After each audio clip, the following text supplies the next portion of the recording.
Rabbi shrah li sadri wa yassir li amri wahlul 'uqdatam min lisani yafqahu qawli tsumma yafqahu qawli.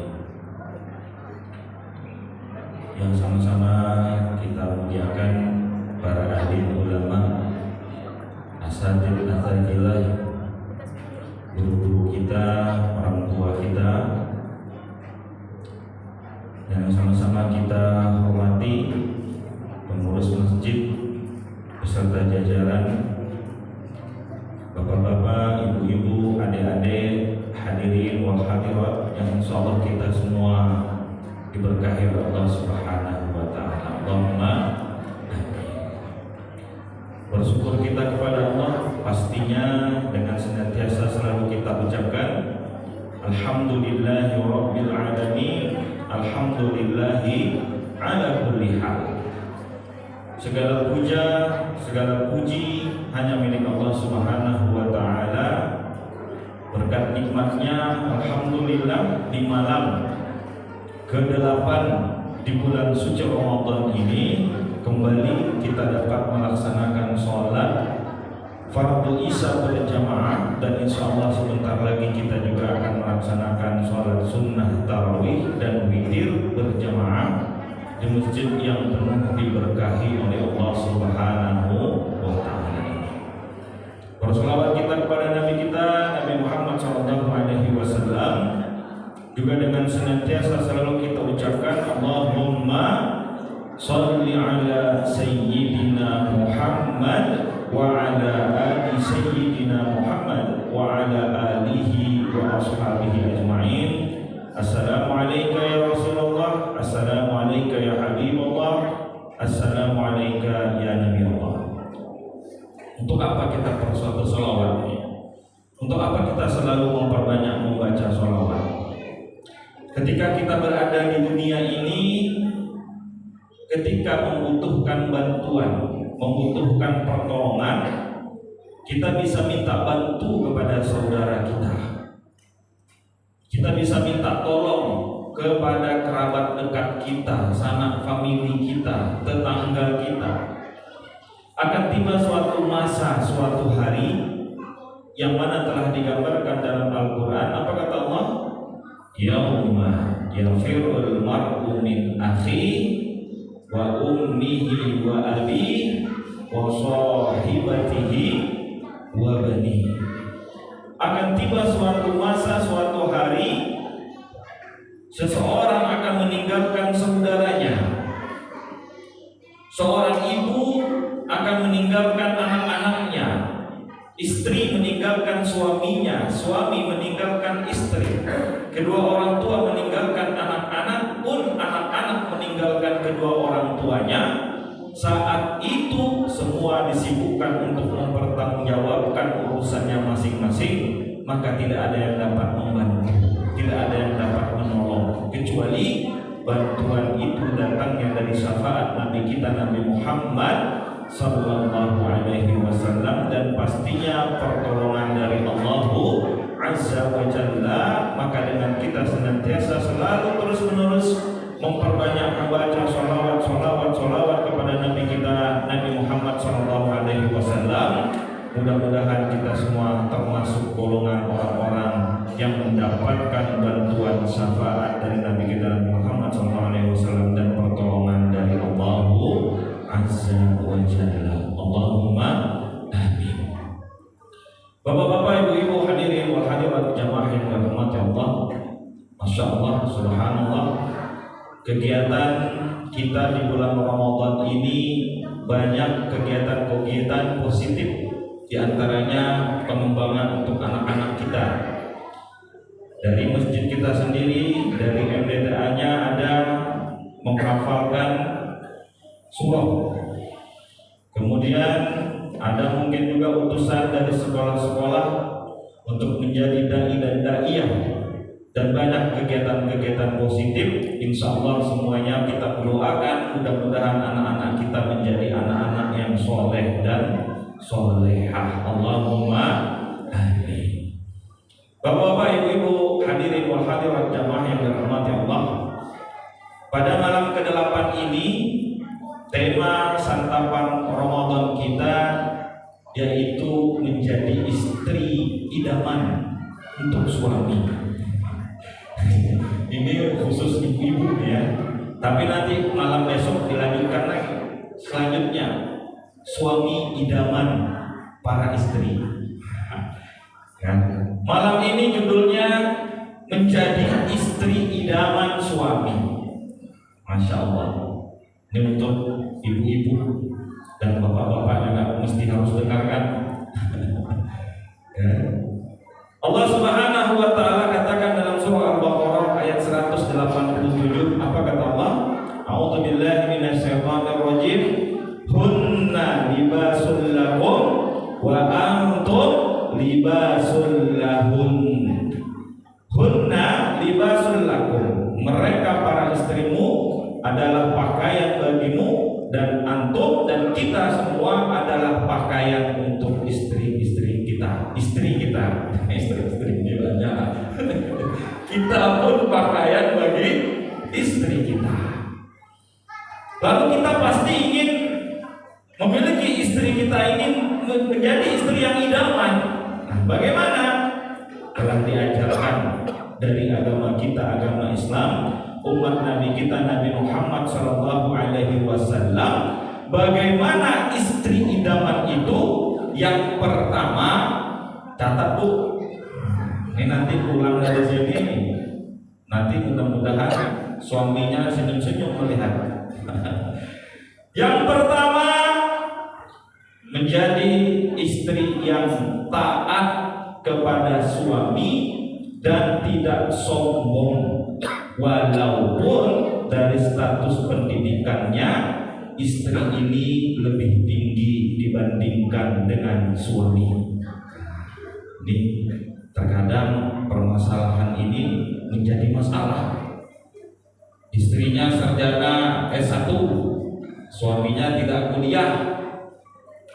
Akhirnya merasa kedudukan istrinya jauh lebih tinggi dibandingkan suaminya. Istri merasa sombong. Dari segi penghasilan, istrinya bekerja di satu lembaga ataupun di satu tempat, ternyata gajinya jauh lebih tinggi dibandingkan suaminya, sehingga merasa dia jauh lebih tinggi dibandingkan suaminya, dan akhirnya tidak mau taat kepada suami. Apa yang disuruh suaminya? Mike jauh lebih banyak gaji awak dibandingkan Mike. Ada apa tidak, Bu? Ada apa tidak seperti ini? Ada. Maka jangan sampai walaupun dari strata pendidikan lebih tinggi kita istri, ya istri ini untuk perempuan, kemudian penghasilannya jauh lebih tinggi dibandingkan suaminya, jangan sampai tidak mau taat kepada suami. Kenapa seperti ini? Karena hadis Nabi kita Nabi Muhammad Sallallahu Alaihi Wasallam mengatakan dalam sebuah riwayat, apa kata Nabi?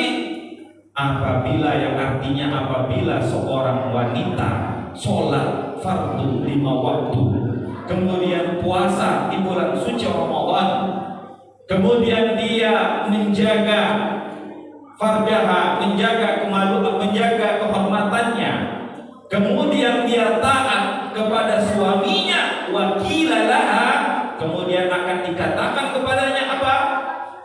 Udkhulil jannata min ayil abwab, masuklah surganya Allah dari pintu surga mana saja yang engkau hendaki. Untuk perempuan mau masuk surga, Bu? Mau. Tadi anak kita sudah mengajarkan juga ke kita, kalau mau masuk surga pintu tengah, birrul walidain. Kalau sudah nikah, lepas birrul walidainnya, walaupun tetap mesti harus kita berbakti sama orang tua kita. Ketika sudah sah ijab qabul, apapun yang berkenaan tentang ibu menjadi tanggung jawabnya suami. Begitu berat suami ini punya tanggung jawab, Bu. Maka taat kepada suami. Ketika ijab qabul sudah disampaikan, sudah dilantunkan,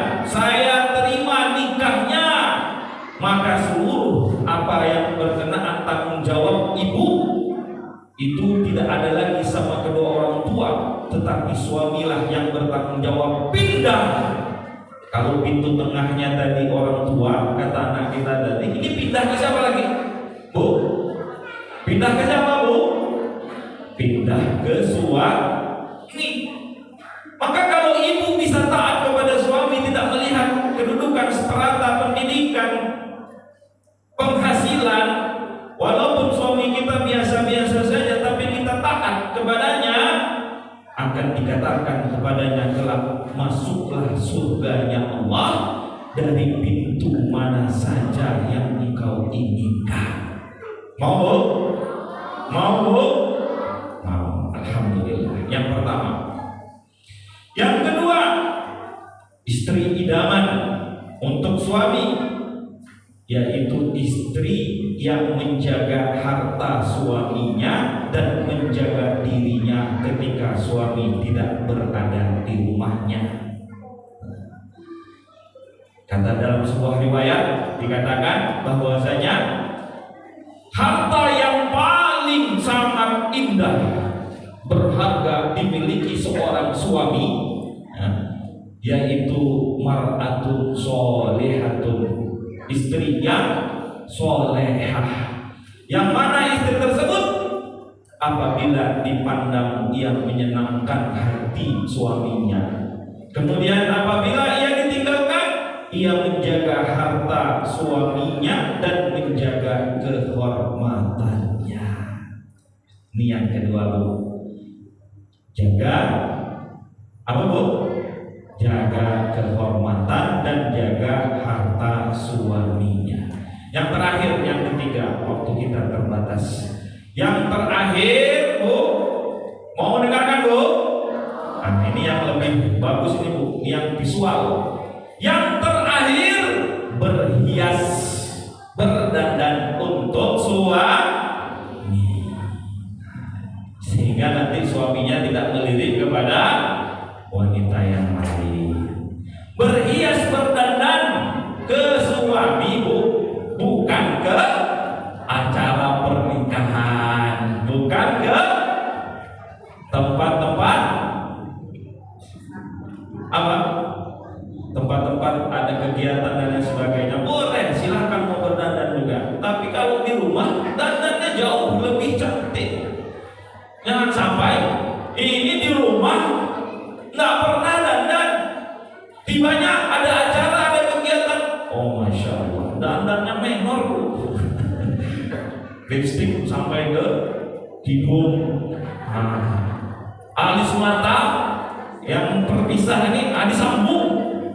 Gimana caranya biar nampak cantik, berhias sendiri? Berhiasnya untuk siapa? Untuk orang lain. Ini terbalik. Kalau bisa, bukan kalau bisa, harus bisa. Kalau di luar itu dandannya biasa-biasa saja, kalau nanti di rumah bersama suaminya, dandanlah yang paling cantik. Insya Allah ya, suami-suami pun akan merasa bahagia. Iya ya Pak ya? Bahagia atau tidak Pak? Iya Pak ya? Mana suaranya berarti lagi memilih dandan untuk agenda kegiatan di luar ya Pak? Gimana Pak? Milih ibu-ibunya dandan di rumah apa di luar? Mana suaranya ini bapak-bapak? Milih yang mana Pak? Bu, dengar Bu ya? Jangan salah Bu, jangan salah kaprah. Ini dandannya untuk keluar, bukan untuk di rumah. Jadi dandanlah, berhiaslah di rumah.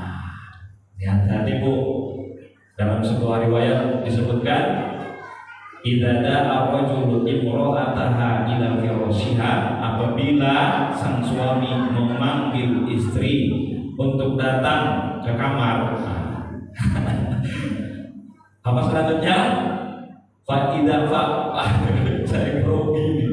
Kalau sampai istrinya tidak mau, fa'abat ayat taji'a, karena la'anat hal malaika hatta tusbiha, rawahu Bukhari. Atau kama qala Rasulullah sallallahu alaihi wasallam.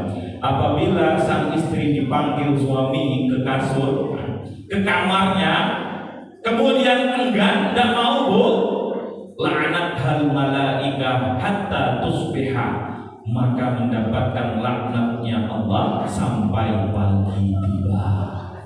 Tuh ya, jangan sampai tidak berdandan, dan kalau dipanggil suami siap laksanakan tugas.